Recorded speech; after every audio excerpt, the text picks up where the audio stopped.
Hola, buenos días. Bienvenidos al curso online de español. Me llamo Carlos Izquierdo Tobías y soy exprofesor visitante de Jamia Millia Islamia en Nueva Delhi. Ahora nos encontramos en el módulo 3 del paper Historia de la Literatura Hispanoamericana 2. En este módulo vamos a hablar sobre el siglo XIX, parte 2, el romanticismo y la gauchesca rioplatense. El romanticismo, que llegó a Europa en el primer tercio del siglo XIX, se extendió por América con un ímpetu sin precedentes. Fenómeno literario, pero también filosófico y político, el romanticismo fue adaptado en el nuevo continente a sus específicas circunstancias culturales e históricas. El romanticismo es una reacción contra los valores normativos del neoclasicismo y defiende la fantasía individual y las formas autóctonas de expresión de cada pueblo. Comenzó sus andanzas en Alemania con el movimiento Sturm und Drang, que proponía la libertad poética y la fusión de las artes. Se trasladó a Inglaterra, donde incorporó la seducción por lo misterioso y pintoresco, así como por lo legendario y sobrenatural. La existencia de fuerzas externas al hombre, la naturaleza, el destino, el cosmos, sobre las cuales el hombre no tiene ningún control, alimenta este movimiento. De Alemania e Inglaterra viajó a España y Francia y de ahí al resto de Europa. El romanticismo español y el francés serán referentes de primera categoría para el americano. Vamos a hablar ahora sobre el romanticismo en Hispanoamérica. En América, el romanticismo se concibió como un instrumento del proceso de emancipación de las colonias en su viaje hacia su constitución como naciones soberanas. Las regiones que luego se convertirían en estos países cuestionaron con las ideas románticas y liberales la rigidez neoclásica relacionada con el absolutismo español. José Miguel Oviedo insiste en el hecho de que el primer nacionalismo literario hispanoamericano es romántico y es el germen de las literaturas nacionales. Aquí encontramos un interés por la historia y la exaltación de la naturaleza. La mirada al pasado, la recuperación de tradiciones, buscaba dar continuidad a la historia de las nuevas naciones, pero ensalzando las peculiaridades americanas. Los gauchos de la Pampa, las canciones de los negros en los ingenios cubanos, las formas de expresión y de vida en los incipientes medios urbanos, eran indicios de una bullente realidad criolla que era a la vez el tema y el destinatario de la literatura. La naturaleza americana, en su versión literaria romántica, era exótica pero propia, podía competir con la europea y traducía realidades y voces típicas que mostraban un paisaje único. El romanticismo vino acompañado en América por una renovación del lenguaje poético, la popularidad y variedad de registros de la novela y el éxito del teatro en su versión secular. Oviedo lamenta, sin embargo, que el romanticismo americano resulte en numerosas ocasiones imitativo. Cuando los románticos hispanoamericanos miraron al pasado, raramente recuperaron el mundo prehispánico y si abordaron el tema del indígena, lo convirtieron en mera decoración. Más interesantes fueron quizá las desviaciones del romanticismo paradigmático. La poesía gauchesca, por ejemplo, nacida en el clima prerromántico, se desarrolló ahora de manera destacada. Pero antes de adentrarnos en las sensibilidades románticas, hablemos de aquellas que permanecieron adheridas a las ideas neoclásicas. Vamos a hablar ahora sobre la resistencia neoclásica. La primera mitad del siglo XIX cobija a escritores que en diversos grados continúan aferrándose al neoclasicismo o van asimilando las nuevas tendencias románticas.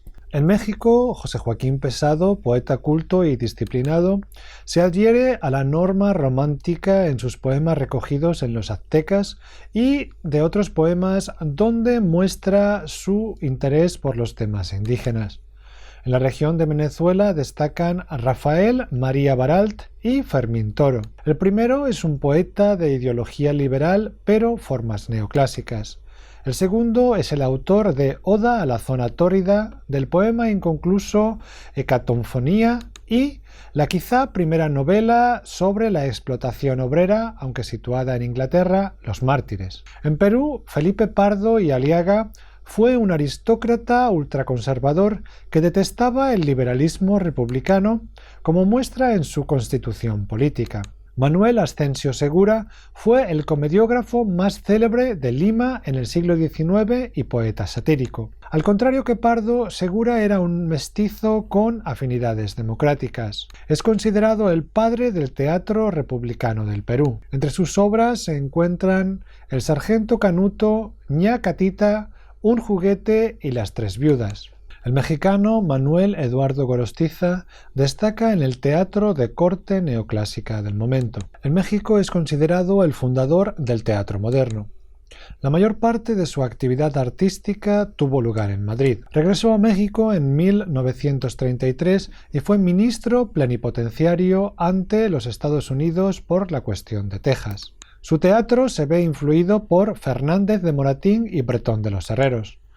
Escribió comedias entre las que destaca Contigo pan y cebolla.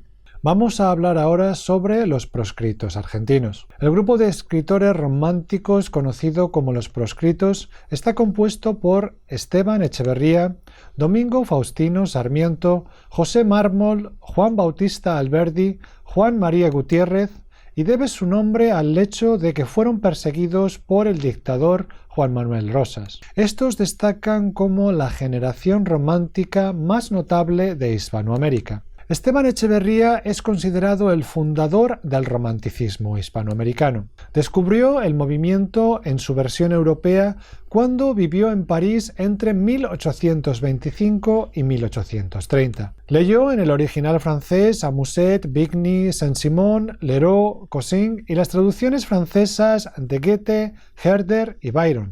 A su regreso a su patria se convirtió en el líder de un proyecto político, ideológico y literario alimentado por el romanticismo, liberalismo y el socialismo utópico.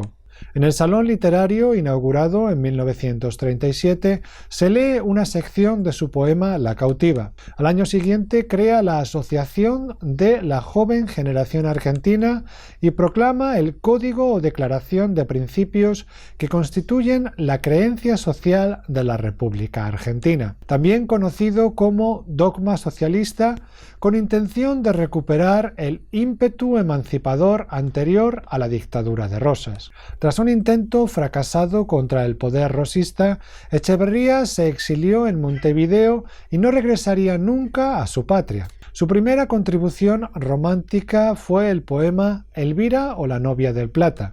Oviedo lo define como la primera manifestación definidamente romántica del continente y el comienzo mismo de la literatura argentina moderna, aunque lo considera ingenuo y convencional como el resto de su obra, ya que transmite motivos fantásticos del romanticismo europeo en un entorno que es solo nominalmente americano. Sus rimas incluyen el mencionado poema La cautiva. Este poema es, sin embargo, bastante interesante. En primer lugar, encontramos la primera heroína romántica de la literatura hispanoamericana, la abnegada María. En segundo lugar, siguiendo la lucha de María y su amado Brian contra la naturaleza y los indios, descubrimos la pampa argentina como un potente símbolo del país. Un mundo físico y humano que había de rescatar de su propio atraso e incorporar a la vida moderna. E implícitamente el poema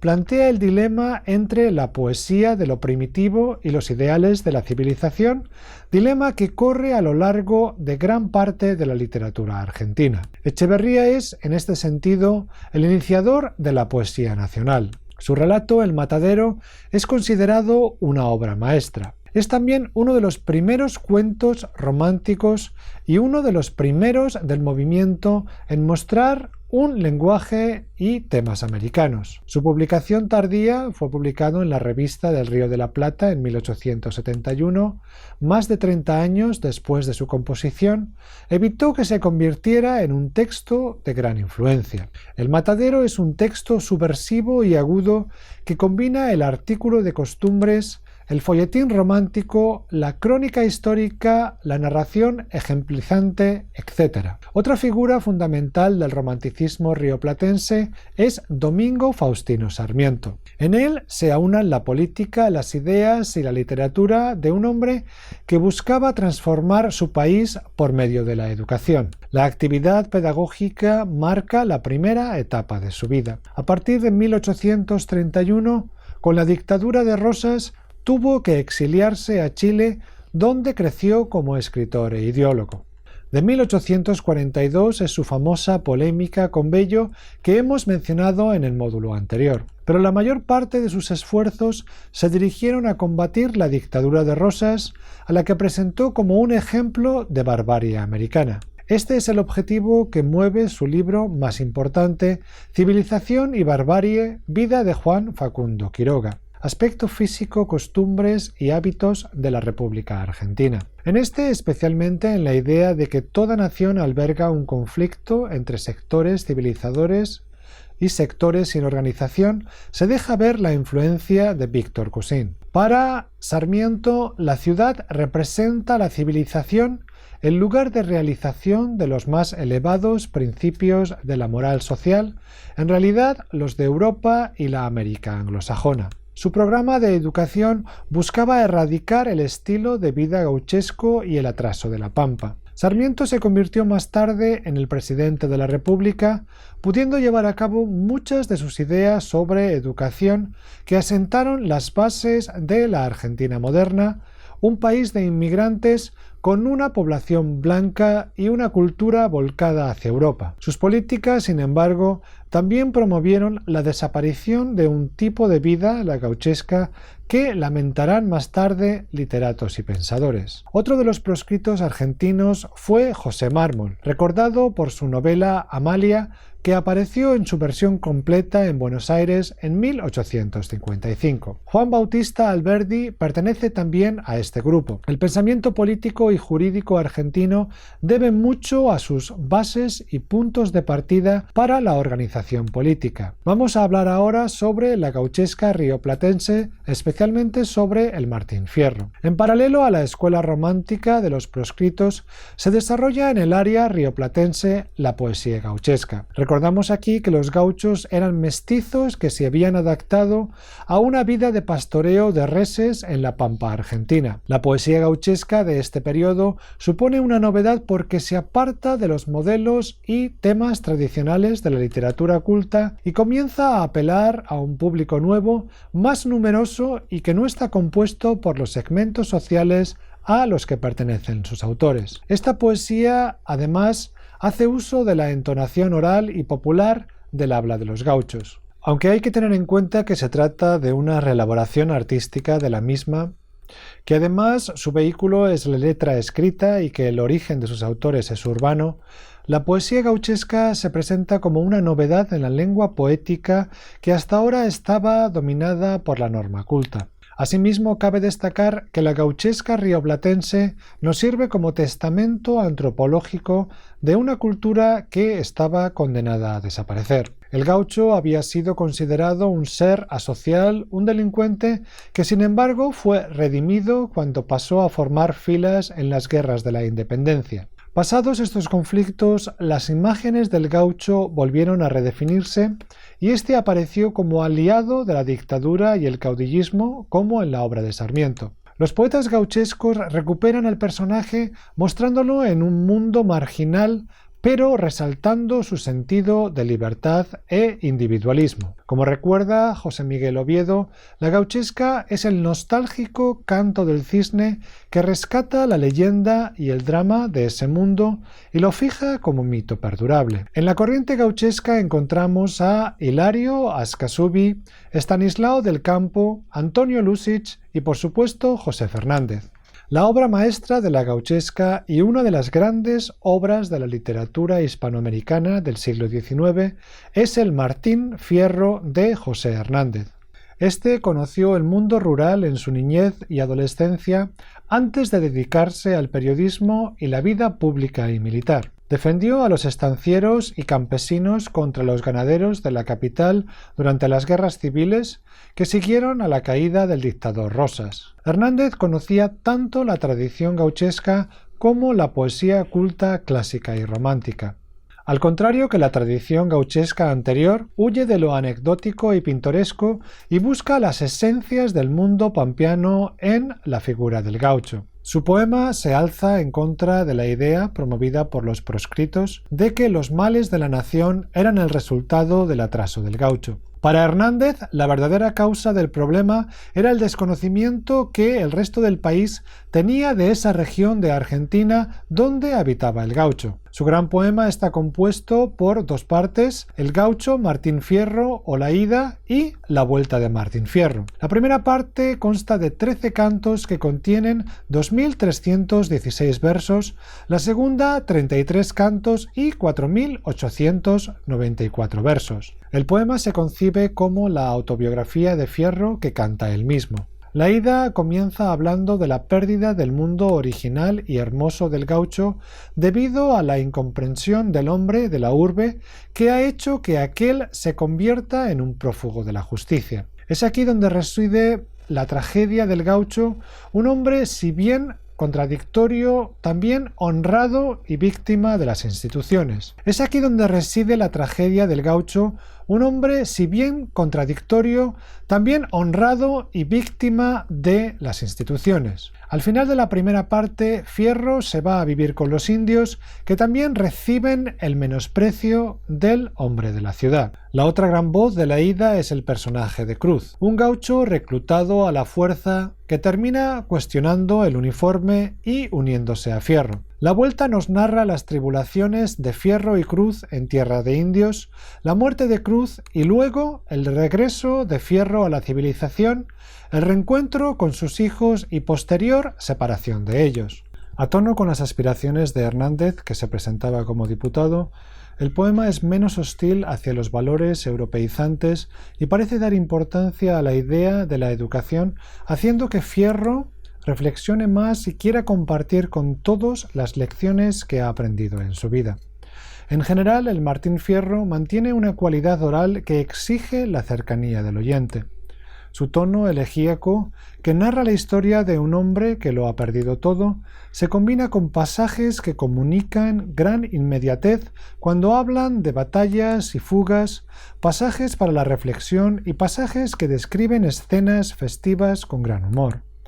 José Miguel Oviedo opina que Hernández no aprendió su arte de la literatura romántica de su tiempo, de la que se mostró distante. En sus influencias literarias se encuentran la Biblia, lo que se ve en la sentenciosidad del tono, la alegoría y ejemplaridad de las parábolas, los clásicos castellanos, lo que se ve en su experto uso de las estrofas tradicionales o sus ecos del refranero, la Edad Dorada, la picaresca, etc., y los filósofos antiguos como Confucio y Epicteto. Terminamos con palabras del mismo Oviedo. El Martín Fierro se constituye él mismo como una obra maestra que hace de la pampa y del gaucho perdurables arquetipos de la humanidad y los envuelve en el aura del mito. Aunque sus incidentes y peculiaridades sean distintos, se parece a toda obra antigua o contemporánea cuyo tema sea la condición humana. No cabe duda de que es la última y más grande expresión del verso épico lírico popular en América. Y terminamos aquí este módulo. Muchas gracias.